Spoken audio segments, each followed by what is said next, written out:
ketika sudah dipanggil dari pintu surga itu, tidak ada kesulitan apapun bagi orang itu. Mungkinkah ada yang dipanggil dari semua pintu itu?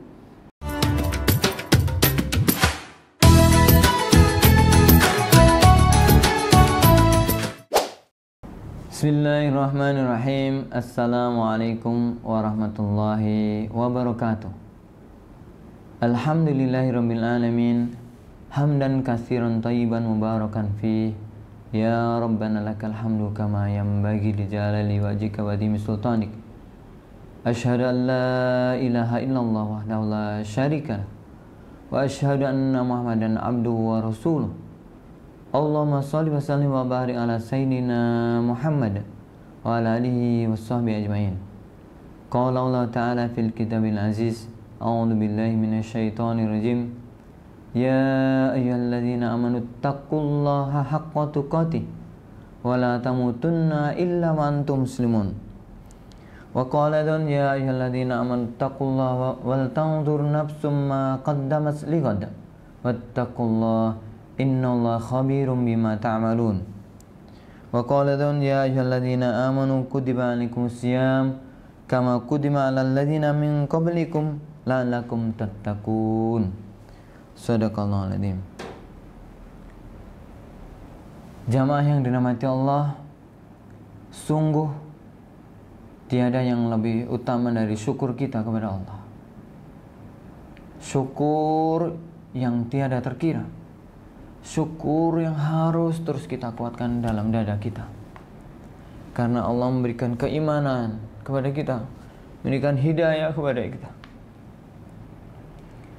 kemudian memberikan kekuatan sehingga kita diberikan kesempatan oleh Allah dalam kondisi iman memasuki bulan Ramadan.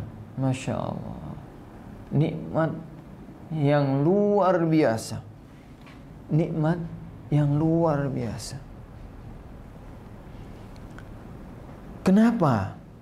Jadi selain bahwa puasa ini akan membentuk kita menjadi orang-orang yang bertakwa, maka Rasulullah juga telah menjanjikan, mengabarkan bahwa pintu-pintu surga itu ada banyak pintu surga. Ada beberapa hadis yang secara khusus menyampaikan 4 pintu surga, tetapi juga ada yang mengabarkan bahwa pintu surga itu ada 8. Tetapi di banyak hadis itu Ar-Rayyan, pintu surga bagi ahli syam, ahli saum, ahli puasa, itu banyak sekali tercantum di dalamnya. Jamaah yang dirahmati Allah, pada kesempatan kali ini kita akan membahas sekian banyak pintu surga itu dan amalan apa yang menghantarkan hamba Allah itu dipanggil oleh pintu surga itu. Ini yang penting, bahwa telah kita dengar, kita terima ketika Ramadan itu datang. Qad ja'akum Ramadanu syahrun mubarak iftaradallahu alaikum siyamahu tuftahu fihi abwabul jannah wa yughlaqu fihi abwabul jahim wa tukhallan fihi syayatin. Telah datang bulan Ramadan, bulan penuh berkah, maka Allah mewajibkan kalian untuk berpuasa pada bulan itu. Saat itu pintu-pintu surga dibuka, pintu-pintu neraka ditutup, dan para setan diikat. Masya Allah. Lailatun khairun min alfi syahr. Masya Allah, ini juga janji yang luar biasa. Dan nanti di akhir, di 10 hari terakhir, kita harus mengejarnya, berazam kuat untuk mendapatkannya, yaitu Lailatul Qadar. Dan satu malam, terdapat satu malam yang nilainya lebih daripada 1000 bulan. Hadis riwayat Ahmad. Jamaah yang dirahmati Allah, luar biasa janji Allah ini. Kemudian tentang pintu surga itu, di antara hadis yang menyampaikannya ada hadis riwayat Bukhari bahwa surga memiliki 8 pintu. Ya, ini salah satu hadisnya. Fil jannati samaniyatu abwab. Jadi ada 8 pintu. Di antaranya pintu tersebut ada yang dinamakan Ar-Rayyan, yang hanya dimasuki oleh orang-orang yang berpuasa.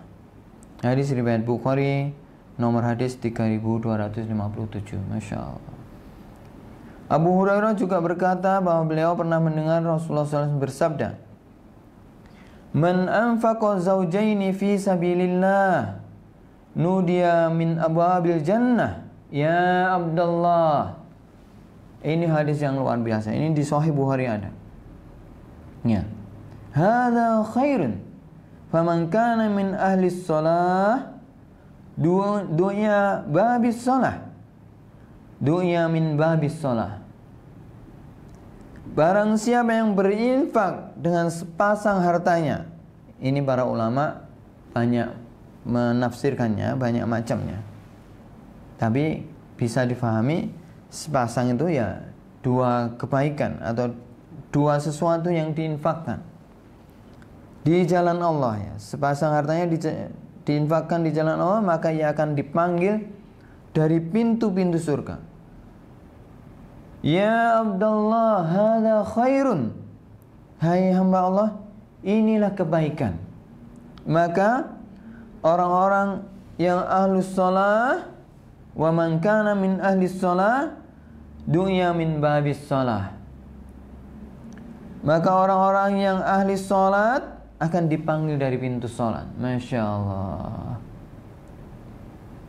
Para jamaah yang dirahmati Allah, nasihat ini untuk saya pribadi dan mudah-mudahan menjadi bahan renungan para jamaah. Salat itu juga harus dilatih. Kalau wajib, kalau salat fardu sudah jelas 5 waktu. Itu pun kalau bagi laki-laki adalah hampir para ulama menyatakan wajib untuk jamaah di masjid atau di mushola. Mari kita latih itu. Kemudian sholat-sholat sunnahnya banyak sekali. Kata Ustadz, harusnya kita melatih sehari itu minimal 40 rakaat. 40 rakaat. Monggo silahkan nanti dihitung dengan rakaat, jumlah rakaat sholat sunnahnya. Wa man kana min ahli jihad du'a min babil jihad. Dan orang-orang yang ahli jihad akan dipanggil dari pintu jihad. Masya Allah. Kita iri harusnya dengan saudara-saudara kita di Palestina. Luar biasa. Makanya nampak tidak ada kesusahan di wajah mereka. Bahkan anak-anak kecil dengan pemahamannya luar biasa menyikapi kondisi yang ada. Luar biasa. Kemudian wa man kana min ahli syam du'a min babir rayyan. Ya, orang-orang yang ahli puasa akan dipanggil dari pintu Rayyan. Dan wa man kana min ahli sadaqah du'a min babis sadaqah. Dan orang-orang yang ahli sedekah akan dipanggil dari pintu sedekah. Ada 4 pintu yang 4-empatnya menyatakan amalan utama dari kita, dari hamba Allah, dari orang beriman ini untuk bisa membuka pintunya atau dipanggil dari pintu-pintu itu. Babus sholah, babul jihad, babur rayyan dan babus sadaqah. Masya Allah. Kemudian hadisnya panjang ya. Sampai kemudian Abu Bakar bertanya, ayahku dan ibuku sebagai penembus Anda ya Rasulullah, kesulitan apa lagi yang perlu dikhawatirkan oleh orang-orang yang dipanggil dari pintu-pintu itu? Jelas, ketika sudah dipanggil dari pintu surga itu, tidak ada kesulitan apapun bagi orang itu. Kemudian Abu Bakar bertanya kepada Rasulullah, mungkinkah ada yang dipanggil dari semua pintu itu? Dan Rasulullah SAW menjawab, iya ada. Dan aku berharap kamu termasuk golongan mereka. Masya Allah. Ini hadis riwayat Bukhari. Jadi Abu Bakar didoakan oleh Rasulullah dapat dipanggil dari semua pintu. Dalam hadis ini dari 4 pintu itu. Dan memang beliau Abu Bakar adalah sahabat utama yang di setiap kebaikan beliau ada berperan di sana. Masya Allah. Kemudian pintu yang lain adalah pintu kelima, namanya pintu Al-Aiman. Ya, Al-Aiman. Sebuah hadis dari Abu Hurairah dalam hadis tentang syafaat Rasulullah SAW dikatakan, wahai Muhammad, suruhlah umatmu, yaitu orang-orang yang tidak dihisab, untuk masuk ke dalam surga melalui pintu Aiman, yang merupakan di antara pintu-pintu surga. Sedangkan pintu-pintu yang lain adalah pintu surga bagi semua orang. Jadi pintu Aiman ini adalah pintu khusus bagi orang-orang yang tidak dihisab. Ya, Masya Allah. Pintu keenam adalah al-qadhimana al-ghaidha wal-afina 'anin nas, di surat Ali Imran ayat 134. Ya, nanti coba dicari ya. Tentang bahwa orang yang menahan amarahnya dan memaafkan orang lain, Masya Allah, ini akan dipanggil dari pintu surga sendiri, yaitu pintu al-kadhimina ghaidha wal afina 'anin nas. Masya Allah ya. Imam Nawawi rahimahullah berkata, Al-Qadi berkata, pintu-pintu surga lainnya disebutkan dalam hadis lain, yaitu pintu taubat, pintu al-kadhimina ghaidha wal afina 'anin nas, dan pintu ridho. Inilah jadinya ada 7 atau 8 pintu, sedangkan 70.000 orang yang masuk surga tanpa hisab akan masuk dari pintu Al-Aiman. Jadi tadi sudah ada 6, kemudian ke-7 pintu taubat, dan ke-8 pintu ridho. Jamaah yang dirahmati Allah, mudah-mudahan yang sedikit ini bisa menjadi renungan kita. Untuk apa? Untuk kita bisa berlomba-lomba dalam kebaikan, dalam 8 amal soleh yang dijanjikan Allah. Amal soleh itu akan memanggil kita dari 8 pintu surga itu. Mudah-mudahan, Masya Allah, kita berharap kepada Allah memberikan hidayah, inayah, kekuatan untuk bisa beramal soleh di 8 amal soleh ini, atau di kebaikan-kebaikan yang sangat luas, yang kemudian dari kebaikan-kebaikan itu menjadi wasilah kita mendapatkan kemurahan Allah, rahmat Allah, karunia Allah. Kita dipanggil dari pintu surga. Walam sahab yang hak sebenarnya Allah. Sekali lagi saya mohon maaf atas kelapan, dan mudah-mudahan ini menjadi bahan renungan kita. Akhir kalam, wallahu muwaffiq ila aqwamit thoriq.